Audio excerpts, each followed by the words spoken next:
कक्षा 10 के विद्यार्थियों को मैंने पहले आपको इस वीडियो के पूर्व में आपको मैंने पदबंध पढ़ाना प्रारंभ किया था, जिसमें मैंने आपको शब्द और पद समझाया था, शब्द और पद की परिभाषा समझाई थी और साथ ही साथ मैंने आपको उसकी परिभाषा के साथ साथ उसकी विशेषताएं बताई थी। फिर आपको मैंने बताया था शीर्ष पद और आश्रित पद क्या होते हैं, तो मैंने आपको वो भी समझाया था। उसके साथ साथ आपको मैंने ये बताया था कि शीर्ष पद और आश्रित पद, जैसे एक वाक्य यहाँ लिखा है दशरथ पुत्र राम, तो यहाँ पर ये राम जो है इसका ये शीर्ष पद है, इसको हम कहेंगे ये यहाँ पर शीर्ष पद हो गया। और ये दशरथ पुत्र जो है ये इसका आश्रित पद कहलाएगा। तो इस तरीके से देखा जाए तो ये शीर्ष और आश्रित किसी एक पद में ही होते हैं। तो इसको समझने के लिए मैंने आपको अलग करके दिखा दिया कि शीर्ष पद और आश्रित पद किसे कहते हैं। इसके साथ ही साथ मैंने आपको पहले वीडियो में आपको पदबंध के प्रकार का नाम तक बताया था। अब बारी आती है कि इस वीडियो में मैं आपको पदबंध के प्रकार का जो विस्तार से आपको पदबंध के प्रकार को समझाऊं। तो पदबंध के प्रकार को समझाने से पहले मैं एक बार बता दूं कि पदबंध 5 प्रकार के होते हैं। 5 प्रकार के पदबंध इसमें हैं, जिसमें जो नाम है मैं आपको पढ़ के सुना दूं आपको। तो बच्चों आप उन पदबंध के नाम याद कर लीजिएगा। पहला है संज्ञा पदबंध, दूसरा है सर्वनाम पदबंध, तीसरा है विशेषण पदबंध, चौथा है क्रिया पदबंध और पांचवा है क्रिया विशेषण पदबंध। तो इस तरीके से ये जो है 4-5 मैंने आपको नाम पढ़ के बताया कि पदबंध 5 प्रकार के होते हैं। संज्ञा पदबंध, सर्वनाम पदबंध, विशेषण पदबंध, क्रिया पदबंध, क्रिया विशेषण पदबंध। तो इस तरीके से देखा जाए तो अब बारी आ जाती है संज्ञा पदबंध आपको समझाने की। तो संज्ञा पदबंध मैं आपको समझाती हूँ। संज्ञा पदबंध किसे कहते हैं? तो वाक्य में संज्ञा पदों का काम करने वाले पदबंध संज्ञा पदबंध कहलाते हैं। अर्थात मैं आपको समझा दूं कि कोई वाक्यांश या कोई पद समूह, कोई पदबंध पद मतलब होता है जो शब्द वाक्य में प्रयोग हो जाता है तो पद कहलाने लगता है, और बंध का मतलब होता है समूह।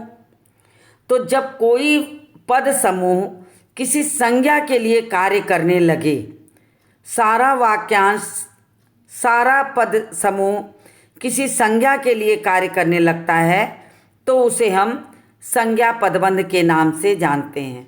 जिस प्रकार संज्ञा शब्दों के साथ भिन्न भिन्न कारक चिन्हों का प्रयोग होता है, उसी प्रकार संज्ञा पदबंध में भी भिन्न भिन्न कारक का प्रयोग किया जाता है।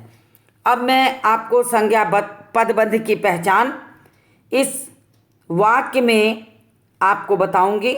वाक्य देख करके आपको पहचानना होगा कि इसमें संज्ञा पदबंध कहाँ है। तो ध्यान दीजिएगा कि वाक्यांश कैसे संज्ञा के लिए कार्य कर रहा है और कहाँ तक हम रेखांकित करेंगे तो वो संज्ञा पदबंध कहलाएगा। तो मैं आपको अब संज्ञा पदबंध की पहचान करा रही हूँ, तो आपको परिभाषा बिल्कुल अच्छी तरह समझ में आ जाएगी। ध्यान दीजिएगा, परिभाषा में मैंने आपको पहले ही समझाया कि जब कोई पद समूह किसी संज्ञा के लिए कार्य करने लगे तो वह संज्ञा पदबंध कहलाता है। पहला उदाहरण इसमें दिया गया है कि बराबर के कमरे में रहने वाला राम। ध्यान दीजिएगा, बराबर के कमरे में रहने वाला राम। अब यहाँ पर बराबर के कमरे में रहने वाला ये पद समूह जो है राम के लिए काम कर रहा है, और राम है संज्ञा। तो ये पद समूह संज्ञा के लिए अगर कार्य कर रहा है तो ये पूरा पद समूह क्या कहलाएगा? संज्ञा पदबंध कहलाएगा, क्योंकि ये संज्ञा के लिए कार्य कर रहा है। अब आगे देखिए, शिक्षा प्रदान करने वाले अध्यापकों का हमें सम्मान करना चाहिए। अब इसमें भी जो पद समूह है वो किसके लिए कार्य कर रहा है? अध्यापक के लिए। और पद समूह कौन सा है? शिक्षा प्रदान करने वाले। तो ये सारी चीज़ें जो हैं किसी संज्ञा के लिए कार्य कर रही हैं।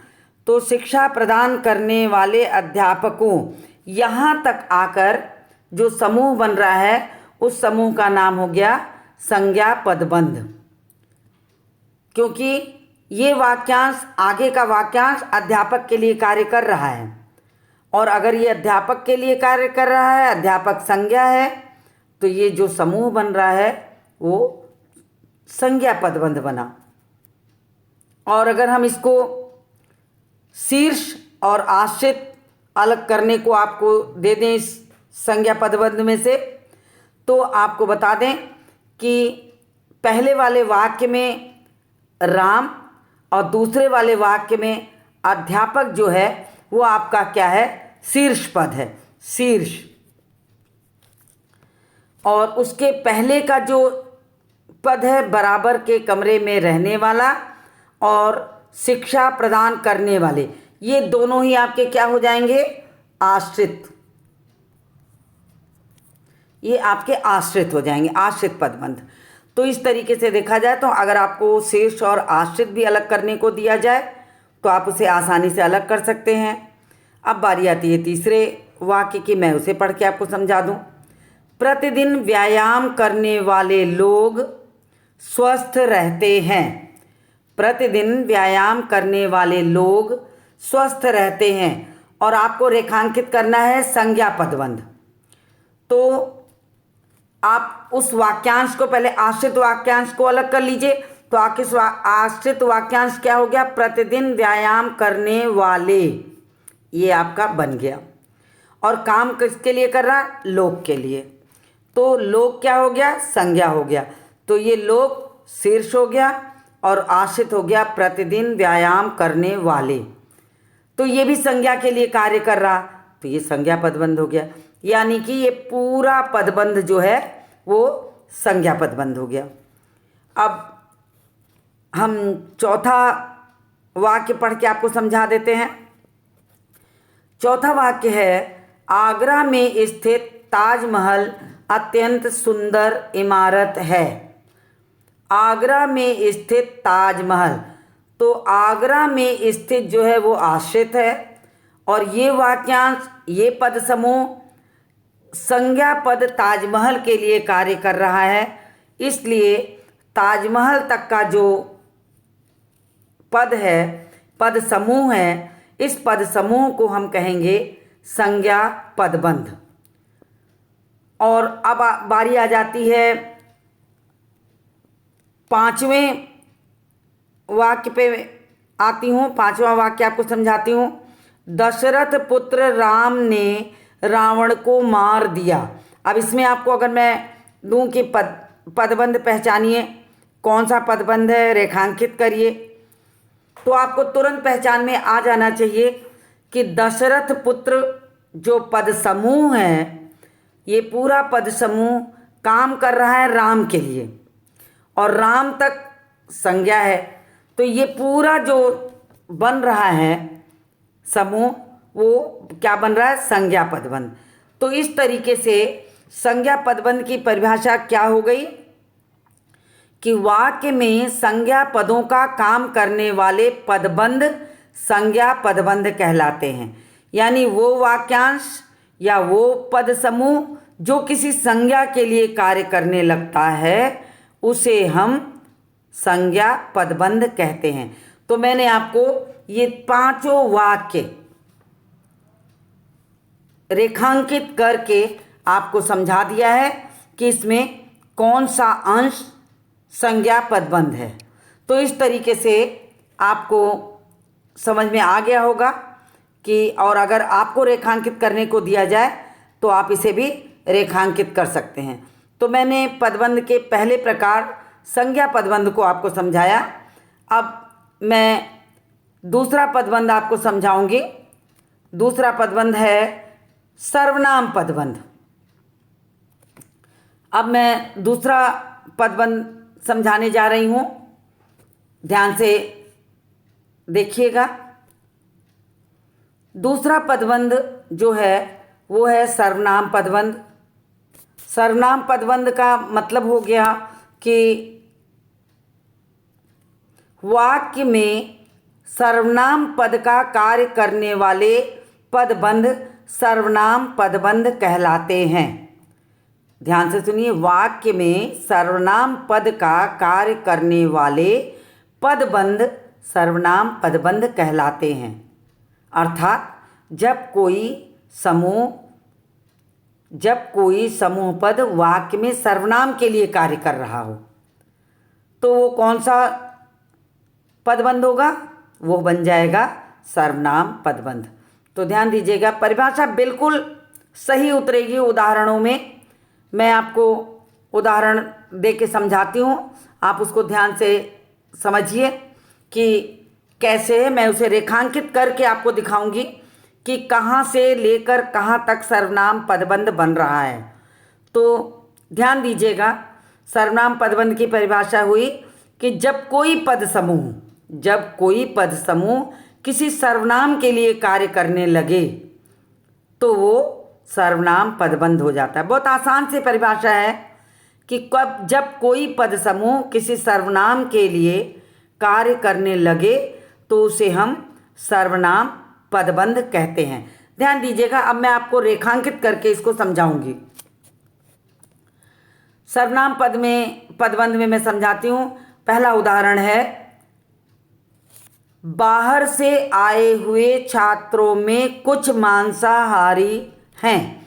अब देखिए, यहाँ पर अगर मैं आपको शीर्ष और आश्रित अलग करने को दूं तो यहाँ पर जो कुछ आया है ये आपका शीर्ष पद हो गया, और बाहर से आए हुए छात्रों में ये पद समूह है, ये वाक्यांश है या पद समूह है। जो पूरा पद समूह किसके लिए कार्य कर रहा है? कुछ के लिए।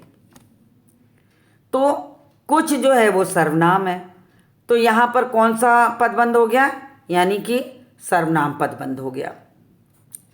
अब दूसरा वाक्य देखिए, जो लड़की कल आई थी वह कानपुर में रहती है। जो लड़की कल आई थी वह कानपुर में रहती है। अब यहाँ पर देखिए, जो पदबंध है, अगर आपको सर्वनाम पदबंध रेखांकित करने को दें तो आपको यहाँ वह तक लाइन खींचनी होगी। ये सीधे यहाँ से जाकर वह तक लाइन खींचेगी, क्योंकि वह के लिए ही आगे का वाक्यांश काम कर रहा है। ये पूरा आगे का वाक्यांश जो है, जो लड़की कल आई थी, ये पूरा किसके लिए काम कर रहा है? वह के लिए। तो वह सर्वनाम है, तो ये पूरा रेखांकित होगा और इस सर्वनाम पदबंध के नाम से इसको हम जानेंगे। तो देखिए, अब मैं आगे के उदाहरण को आपको समझाती हूँ। आगे के उदाहरण पे ध्यान दीजिए कि क्या कहता है उदाहरण। परेशानी में उलझा हुआ वह मेरी कुछ भी मदद नहीं कर सकता। अब इसमें भी आपको रेखांकित करने को कहा जाएगा कि आप इसको पहचान के रेखांकित करिए और पदबंध का नाम लिखिए। तो आराम से आप देखिए कि आप खुद पहचान लेंगे कि पहले ये पदबंध आ रहा है, पद समूह कौन सा तैयार हो रहा है? परेशानी में उलझा हुआ, और ये पद समूह किसके लिए कार्य कर रहा है? वह के लिए। तो हमारा पूरा समूह क्या बन रहा है? पदबंध कौन सा बन रहा है? ये पूरा बन गया। परेशानी में उलझा हुआ वह मेरी कुछ भी मदद नहीं कर सकता, ये पदबंध बन गया। मुझे लगता है कि आपको समझ में आ गया होगा, लेकिन मैं 2 उदाहरण और बचे हैं, उनको भी आपको समझा देती हूँ कि उसमें कैसे कहा गया है। तो चौथा उदाहरण पढ़ती हूँ। आपके मित्रों में से कोई समय पर नहीं पहुँचा। अब देखिए, इसमें जो पद समूह बन रहा है वो कौन सा पद समूह है, पहले हम उसको रेखांकित करके मैं आपको दिखा रही हूँ। आपके मित्रों में से ये पद समूह है, और ये पद समूह यानी ये पदबंध काम किसके लिए कर रहा है, कोई के लिए। कोई क्या है, सर्वनाम है। तो ये पूरा पदबंध बनेगा क्या, क्या बनेगा, सर्वनाम पदबंध। तो इसे हम क्या कहेंगे, सर्वनाम पदबंध। अब पांचवें की बारी आ गई। शेर की तरह दहाड़ने वाले तुम कांप क्यों रहे हो। तो ध्यान दीजिएगा, शेर की तरह दहाड़ने वाले तुम कांप क्यों रहे हो। पद समूह आपको पहचान करा दें, फिर किसके लिए काम कर रहा है वो बताएंगे, फिर पूरा पदबंध रेखांकित करके आपको दिखाएंगे कि ये सर्वनाम पदबंध कैसे हुआ। तो सबसे पहले मैं शीर्ष और आश्रित अलग कर दूं। तो शीर्ष पद ये सर्वनाम पद जो है तुम वो है, और आश्रित हो गया शेर की तरह दहाड़ने वाले। अब ये वाक्यांश या ये पद समूह कार्य कर रहा है तुम के लिए, और तुम क्या है, सर्वनाम है। तो हमारा पद रेखांकित करेंगे तो क्या बन जाएगा, शेर की तरह दहाड़ने वाले तुम। ये पदबंध तैयार हुआ, और इस पदबंध का नाम क्या होगा, सर्वनाम पदबंध। ये हो गया सर्वनाम पदबंध। तो इस तरीके से मैंने आपको सर्वनाम पदबंध पहचानना बताया। अब सर्वनाम के बाद बारी आती है विशेषण पदबंध की। विशेषण पदबंध बताऊंगी। इससे पहले मैंने आपको संज्ञा पदबंध समझा दिया, विशेषण सर्वनाम पदबंध समझा दिया, और तीसरे नंबर पर जो पदबंध आ रहा है वो है विशेषण पदबंध। अब विशेषण पदबंध समझाते हैं आपको कि किसे कहते हैं। तो इसकी परिभाषा क्या होती है, वाक्य में जब कोई पद समूह, वाक्य में जब कोई पद समूह किसी संज्ञा अथवा सर्वनाम की विशेषता का बोध कराए तो वह विशेषण पदबंध कहलाता है। तो क्या होता है विशेषण पदबंध की परिभाषा, ध्यान से सुनिएगा। जो विशेषण की परिभाषा होती है लगभग उसी से मिलती जुलती विशेषण पदबंध की भी परिभाषा तैयार होगी कि जब वाक्य में जब कोई पद समूह किसी संज्ञा अथवा सर्वनाम की विशेषता का बोध कराए तो उसे हम क्या कहेंगे, विशेषण पदबंध। विशेषण की परिभाषा आपको याद होगी। विशेषण की परिभाषा क्या होती है कि संज्ञा और सर्वनाम की विशेषता बताने वाले शब्दों को विशेषण कहते हैं। तो परिभाषा पदबंध की भी ठीक उसी तरह होगी। विशेषण पदबंध, वाक्य में जब कोई पद समूह किसी संज्ञा अथवा सर्वनाम की विशेषता का बोध कराए तो वह विशेषण पदबंध कहलाता है। अब उदाहरण आपको समझाते हैं। उदाहरण में कहा गया है, गीत गाती हुई स्त्रियां पानी भरने जा रही हैं। अब आपको विशेषण पदबंध रेखांकित करना है, ध्यान दीजिएगा। और विशेषण पदबंध हमेशा किसी संज्ञा या सर्वनाम की विशेषता का पदबंध तैयार होगा। तो ध्यान दीजिएगा, आपको इस वाक्य में विशेषण पदबंध रेखांकित करना है। तो कहाँ तक हो जाएगा, गीत गाती हुई, सिर्फ इतना होगा, क्योंकि यही विशेषता है। किसकी विशेषता बता रहा है, स्त्रियां। अगर आपको विशेषण पदबंध रेखांकित करने को कहा जाए तो आप सिर्फ इतना ही रेखांकित करेंगे, और तब जाकर ये विशेषण पदबंध के नाम से पहचाना जाएगा। अब दूसरा उदाहरण मैं आपको समझाती हूँ। इस उदाहरण को मैंने आपको सर्वनाम पदबंध में भी समझाया था। इसके पूर्व वाले पदबंध सर्वनाम पदबंध में भी समझाया था। यही वाक्य कैसे सर्वनाम पदबंध होगा और कैसे विशेषण पदबंध होगा वो मैं आपको समझा दूँ। वहाँ पर सर्वनाम पदबंध में जब मैंने इसे रेखांकित किया था तो आप ध्यान दीजिएगा, मैंने तुम तक रेखांकित किया है और तुम जो है वो सर्वनाम होता है। लेकिन यहाँ पर तीसरे में यहाँ पर आपको पदबंध रेखांकित करने को कहा जाएगा विशेषण पदबंध। अब आपको उस विशेषता बताने वाले वाक्यांश को अलग करना है। तो ध्यान दीजिए, मैं उसको रेखांकित कर रही हूँ, आप ध्यान दीजिएगा। उस वाले सर्वनाम वाली जो स्लाइड है उस पर आप देख लीजिएगा, तुम तक रेखांकित है। और यहाँ पर अगर रेखांकित हम करेंगे तो जितनी दूर विशेषण बन रहा है सिर्फ उसी पद समूह को हम रेखांकित करेंगे। तो ध्यान दीजिए, शेर की तरह दहाड़ने वाले, बस यहाँ तक आपका जो रेखांकित मैंने किया ये विशेषण का कार्य कर रहा है। तो विशेषण पदबंध को रेखांकित करने के लिए सिर्फ विशेषता बताने वाले समूह को ही रेखांकित किया जाएगा। तो यहाँ पर तुम को हम नहीं लेंगे। अगर हमने तुमको रेखांकित कर देंगे तो ये तुरंत बदल जाएगा और बन जाएगा क्या, सर्वनाम पदबंध। इसलिए सिर्फ यहाँ पर हम वाले तक ही लेकर रेखांकित करेंगे, तब ये हो जाएगा विशेषण पदबंध। इसलिए ध्यान देना आवश्यक है आपके लिए, एक ही वाक्य को कैसे हम सर्वनाम पदबंध में समझाए हैं और फिर उसी वाक्य को मैंने आपको विशेषण पदबंध में भी समझाया है। तो आपको बहुत ध्यान देने की आवश्यकता है।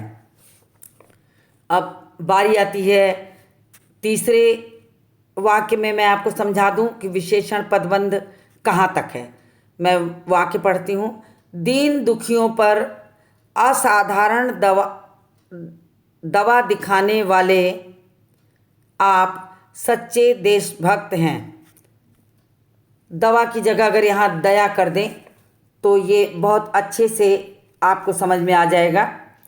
दीन दुखियों पर असाधारण दया दिखाने वाले आप सच्चे देशभक्त हैं। अब आपको रेखांकित करना है विशेषण पदबंध। तो हम कहाँ तक रेखांकित करेंगे इसको देखिएगा, बहुत अच्छे से ध्यान दीजिए। तो ये हो जाए, कौन सा पद समूह तैयार हो रहा, दीन दुखियों पर असाधारण दया दिखाने वाले। बस ये मैंने दवा को कट कर दिया है और यहाँ दया लिखा है, इसको आप दया मान के पढ़िए। दीन दुखियों पर असाधारण दया दिखाने वाले, ये इतने पद समूह को हम क्या कहेंगे, विशेषण पदबंध। तो ये विशेषता वाला समूह है, विशेषता वाला समूह तैयार हो रहा है, इसलिए इसे हम कहेंगे विशेषण पदबंध। तो इस तरीके से मैंने तीनों वाक्य में विशेषण पदबंध को रेखांकित कर दिया। और अब आपको समझने के लिए मैं चौथे वाक्य पर आती हूँ। चौथा वाक्य है, बराबर के कमरे में रहने वाला आदमी छत से गिर गया। अब इसको हम चाहें तो आपको दोनों तरीके से रेखांकित करा सकते हैं। अगर हम आपसे कहेंगे कि संज्ञा पदबंध रेखांकित करिए तो आपको सीधी रेखा ले जा कर के आदमी तक ले जानी होगी। लेकिन यहाँ पर हम आपको पढ़ा रहे हैं विशेषण पदबंध, तो सिर्फ विशेषण वाक्यांश को ही रेखांकित करेंगे। इस बात को आपको ध्यान में लेके चलना होगा। तो यहाँ पर विशेषण का वाक्यांश पद समूह कौन सा बन रहा है, बराबर के कमरे में रहने वाला। ये विशेषण का पद समूह तैयार हो रहा है, तो इसे हम क्या कहेंगे, विशेषण पदबंध। बहुत अच्छी तरह से दिमाग में आप लेके चलिए कि क्या कहा गया है वाक्यांश में। बराबर के कमरे में रहने वाला आदमी छत से गिर गया, और आपको रेखांकित करना है विशेषण पदबंध। तो ये विशेषता वाला पदबंध सिर्फ यही वाक्यांश है जिसको मैंने रेखांकित करके आपको समझाया है। अब बारी आ गई पांचवें वाक्य पर, हम आ गए पांचवें वाक्य की। 5वां वाक्य मैं पढ़ती हूँ। मेरे दिल्ली वाले मित्र ने मुझे एक सचित्र तथा मोटी पुस्तक दी थी। अब यहाँ पर आपको विशेषण पदबंध रेखांकित करने को कहा जाएगा। तो आपको रेखांकित कहाँ से कहाँ तक करेंगे, इस बात का ध्यान दीजिएगा। मेरे दिल्ली वाले मित्र ने मुझे एक सचित्र और मोटी, ये जो वाक्यांश है ये विशेषता है किसकी? पुस्तक की। तो यही वाक्यांश जो है वो विशेषण पदबंध है, विशेषण पदबंध का कार्य कर रहा है। तो इस तरीके से मैंने आपको 5 उदाहरणों में रेखांकित करके विशेषण पदबंध की पहचान कराई। विशेषण पदबंध आपको पहचान में आ गया है। तो अभी तक आपने पहचाना कि संज्ञा पदबंध किसे कहते हैं, सर्वनाम पदबंध किसे कहते हैं, विशेषण पदबंध किसे कहते हैं। तो कुल मिलाकर तीनों पदबंध की परिभाषा, तीनों के उदाहरण को मैंने रेखांकित करके आपको समझाया है। तो इस तरीके से 2 अभी शेष बचे हैं, उनको भी मैं समझाऊंगी। लेकिन उसके पहले आप संज्ञा पदबंध, सर्वनाम पदबंध और विशेषण पदबंध की पुनरावृत्ति कर लें कि किसे कहा जाता है। संक्षेप में मैं एक एक वाक्यों में आपको इसे समझा दूं ताकि आपके लिए कठिनाई दूर हो जाए। तो संज्ञा पदबंध में सबसे पहले कि कोई पद समूह जब किसी संज्ञा के लिए कार्य करने लगता है तो वहाँ पर संज्ञा पदबंध होगा। एक उदाहरण पहले के स्लाइड में जो आया उससे मैं दोहरा के बोल देती हूँ कि बराबर के कमरे में रहने वाला राम। तो राम तक रेखांकित करके मैंने आपको दिखाया था, ये आपका संज्ञा पदबंध हो गया। अब दूसरे वाक्य पदबंध पर हम आ जाएं। तो दूसरा पदबंध जो था वो था सर्वनाम पदबंध। तो सर्वनाम पदबंध में क्या था कि वाक्य में सर्वनाम पद का कार्य करने वाले पदबंध जो होते हैं वे सर्वनाम पदबंध कहलाते हैं। जब कोई पद समूह, साधारण भाषा में यदि आपको कह दूं तो जब कोई पद समूह किसी सर्वनाम के लिए कार्य करने लगता है तो उसे हम सर्वनाम पदबंध कहते हैं। जैसे जो लड़की कल आई थी वह कानपुर में रहती है, तो मैंने आपको वह तक रेखांकित करके बताया था कि जो लड़की कल आई थी वो, ये पूरा पद समूह वह के लिए कार्य कर रहा है, तो ये यहाँ पर सर्वनाम पदबंध हो गया। इसके बाद तीसरे नंबर पर विशेषण पदबंध हो गया। विशेषण पदबंध में भी मैंने आपको बताया कि जब कोई पद समूह किसी या संज्ञा सर्वनाम की विशेषता का बोध कराते हुए उसके लिए कार्य करने लगता है तो उसे हम विशेषण पदबंध कहते हैं। जैसे नीचे 5 वाक्य दिए गए हैं। गीत गाती हुई स्त्रियां पानी भरने जा रही हैं, तो इसमें गीत गाती हुई। दूसरे में शेर की तरह दहाड़ने वाले तुम काँप क्यों रहे हो, तो इसमें शेर की तरह दहाड़ने वाले।